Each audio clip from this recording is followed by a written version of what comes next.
एक ही सपना बार बार आना या दोहराए जाने वाले सपनों का अर्थ क्या है? चलिए आज इस वीडियो में हम जानते हैं।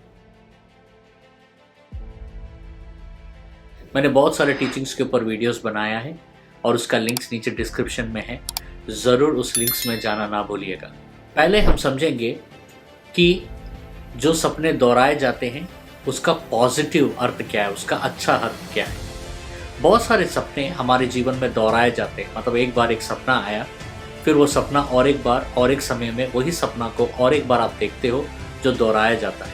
उस सपने का अच्छा अर्थ यह है कि परमेश्वर आपको प्रोत्साहन करना चाहते हैं कि आपके जीवन में ऐसे एक कुछ बड़ा दिन आने वाला है, या एक सपना और एक बार दोहराए जाने का अर्थ होता है कि आपके जीवन में एक मुख्य समय आने वाला है। उत्पत्ति ग्रंथ का 37 का 5-10 में अगर हम यूसुफ के जीवन को देखते हैं तो यूसुफ को बहुत सारे सपने दोहराए गए थे। उस समय में यूसुफ समझ नहीं पाया था, लेकिन आगे जाकर हम देखते हैं कि वो सारे सपने यूसुफ के जीवन में कितने महत्वपूर्ण रहे हैं।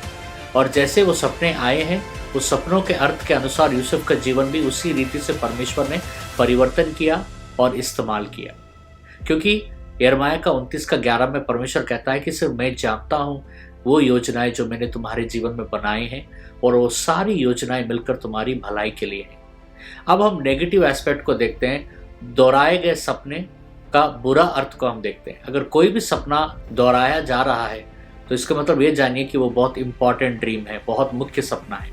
एक उदाहरण हम देखते हैं दानियल के 4 में राजा नबूकदनेस्सर को एक ही सपना 2 विभागों में आया और दोहराया गया, और इसका अर्थ बताने के लिए वहाँ फिर यूसुफ आता है और परमेश्वर यूसुफ को उस सपने का अर्थ बताते हैं। और उस सपने का अर्थ यह है कि उस देश में एक बहुत बड़ा अकाल पड़ने वाला है, सूखा पड़ने वाला है। तो कभी कभी हमारे जीवन में एक बहुत बड़ी कठिनाई आने से पहले परमेश्वर ऐसे सपनों को बार बार दोहराते हैं ताकि हम सचेत हो सके, ताकि हम अपना तैयारी कर सके। अब इस सपने जो दोहराए जाते हैं हमारे जीवन में, चाहे अच्छे हो या बुरे हो, इससे हम क्या सीखें? इससे हमें सीखना है कि हमें परमेश्वर पर निर्भर होना है। दूसरा, सपनों को कभी भी हल्के में नहीं लेना है। विशेष तरीके वो सपने जो दोहराए जाते हैं आपके जीवन में, उस सपनों को हमें परमेश्वर के पास लेके जाना है और प्रार्थना करना है, और ज़रूरत पड़े तो उपवास रहना है। उत्पत्ति ग्रंथ के 41 में जब हम देखते हैं कि फिरौन को ये सपना जब दोहराया गया उसके जीवन में, तो वो अच्छा भी हुआ और बुरा भी हुआ।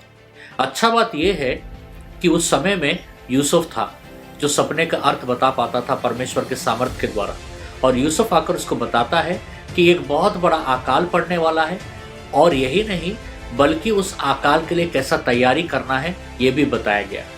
हम देखते हैं कि जब एक सपना दोहराया जाता है, आपके जीवन में जो संकट आने वाला है, उस संकट के लिए पहले से कैसे तैयारी आप कर सकते हैं, परमेश्वर आपको बता रहे हैं। जब दोहराए गए सपने आते हैं, इसका मतलब रीअश्योरेंस है। रीअश्योरेंस का मतलब कि परमेश्वर की ओर से ही है। आपको सतर्क हो जाना चाहिए, आपको संभाल के रहना चाहिए। और ये सपने हमें पहले से ही परमेश्वर दे रहा है, इसका मतलब सोच के देखिए कि परमेश्वर हमारे बारे में कितना सोचते हैं, कितना गहरा सोचते हैं। परमेश्वर इन सपनों के द्वारा हमें पहले से ही हमें धीरज देना चाहते हैं, कंफर्ट देना चाहते हैं। भजन संहिता 46:1 में परमेश्वर ने कहा कि मैं ही आश्रय हूँ और मैं ही बल हूँ, यानी परमेश्वर ही हमारा आश्रय है और परमेश्वर ही हमारा बल है। अंत में हमें एक चीज़ याद रखना है कि ये दोहराए गए वाले सपनों को हमेशा सीरियसली लीजिएगा। इन सपनों को लिखिए, और उस सपनों में हर एक चिन्ह, हर एक रंग, हर एक भावनाओं को उसको लिखिए, और उस चिन्ह, रंग और भावनाओं को, और अगर कोई संख्या दिया गया है, जैसे कोई नंबर दिया गया है, उस नंबर को लिखिए और बाइबल में उसको खोजिए कि इस रंग का अर्थ बाइबल में क्या है, इस संख्या का अर्थ बाइबल में क्या है, इस संदर्भ का अर्थ बाइबल में क्या है। और आपको परमेश्वर बताएंगे कि उस सपने के द्वारा कि आपके जीवन में क्या आने वाला है, क्या होने वाला है, या कोई संकट आने वाला है, तो परमेश्वर आपको ये भी बताएंगे कि उस संकट से बाहर कैसा निकलना है।